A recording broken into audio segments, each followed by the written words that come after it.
you know what that thing is? That thing right there. Well, you've heard of the ampersand, right?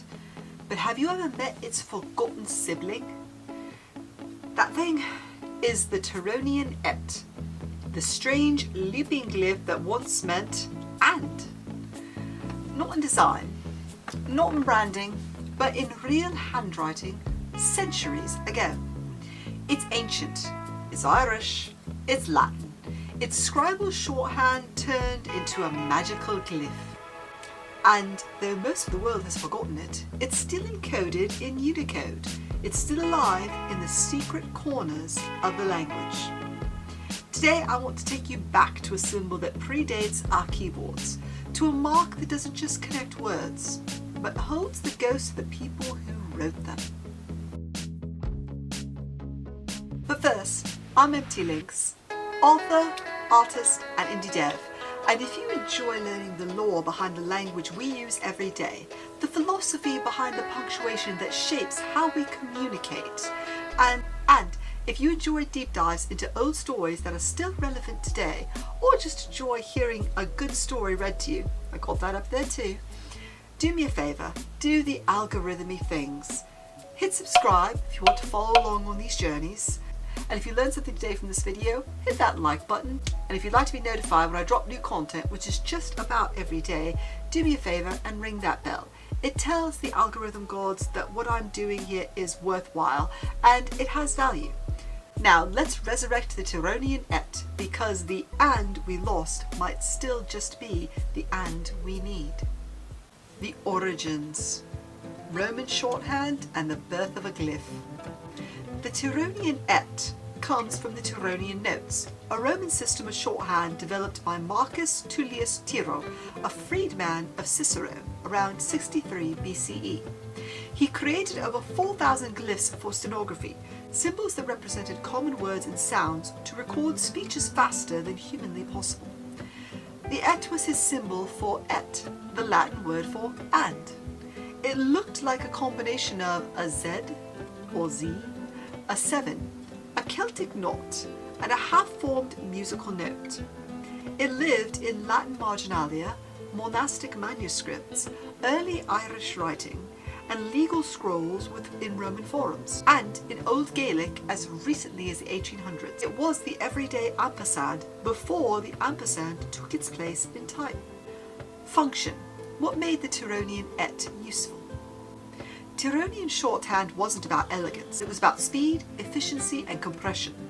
The Et became the go-to way to jot down and in Roman speech and Irish writing. Here are some advantages. It was fast to write, distinct enough to avoid confusion, easy to embed in dense marginal notes. It survived for centuries, from Imperial Rome to medieval Ireland. In many early Irish texts, it appears side by side with Latin and even embedded in runes carved in the stone.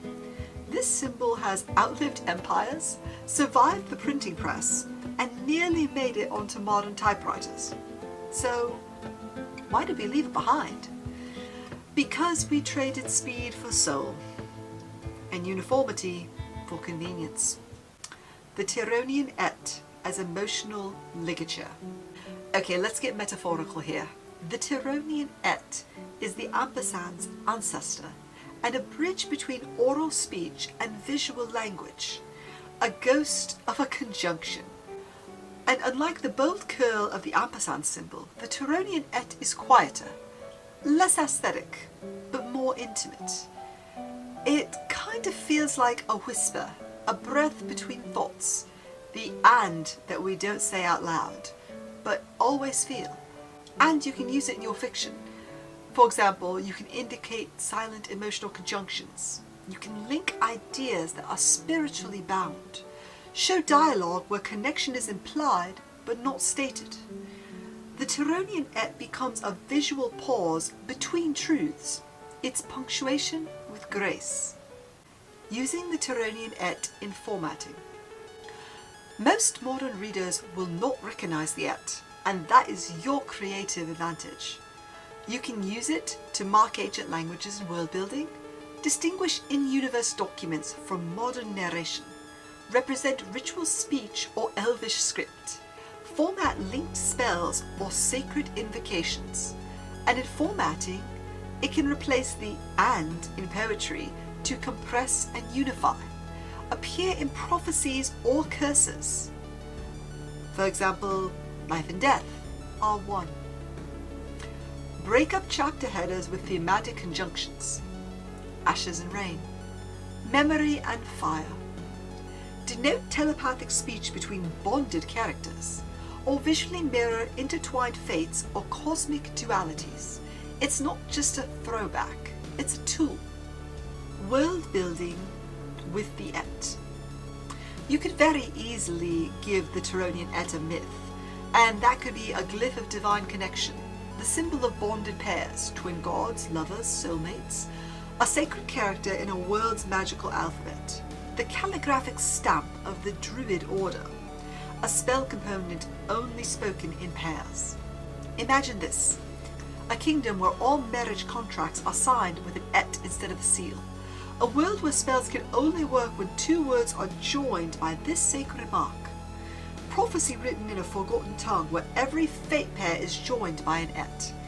In all these uses, the Tironian Et becomes a living punctuation mark, and it shapes plot, defines laws, or alters fates. And it lets you craft a language that feels old without having to invent one from scratch. Typing, formatting, and font use. Typing the Tironian Et takes a bit of finagling here. In Unicode, it's U plus 204A.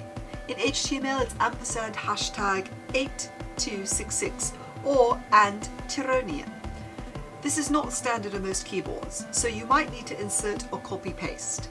Here are some supported fonts: AB Garamond, Unicode, Cardo, Noto Serif, or Gentium Plus. And I would suggest you use it in chapter titles, epigraphs, spells, multilingual poems, manuscript overlays with magical glyph glossaries. And here's a bonus tip: use the Tironian Et as a section divider. For example, et-a-tets, or you could put it between mirrored storylines. For example, she ran forward, he walked away. Their choices were bound. Et. Symbolism and emotional resonance. The ampersand says both. The Tironian Et says together. There's a difference. The ampersand links two things in ink. The Tironian Et links them in meaning. Symbolically, it carries legacy, memory, hidden connection, ancient pacts, and fate twin energy. I would suggest you use it in grief writing for connecting the living and the dead, in romantic arcs, for example as a soul-bound glyph, or in metaphysical fiction as an echo of linked lives. It is a ligature of belonging. This has been the Tironian Et. It looks like a scribble, but it held empires together in writing and carried love letters, legal codes, and monastic chants. It is the other and, the one we forgot. And maybe it's the one that lets your story speak in the silence, in history, and in magic. Next week we're going to step through spaces, quite literally. We're talking about the interpunct, the dot that divides and connects all at the same breath. I'm Empty Lynx. Until then, write deeply, write in layers, and remember, what comes between things is just as sacred as what comes after. And now you know. I'll see you in the next video. This one, right here. I'll see you over there.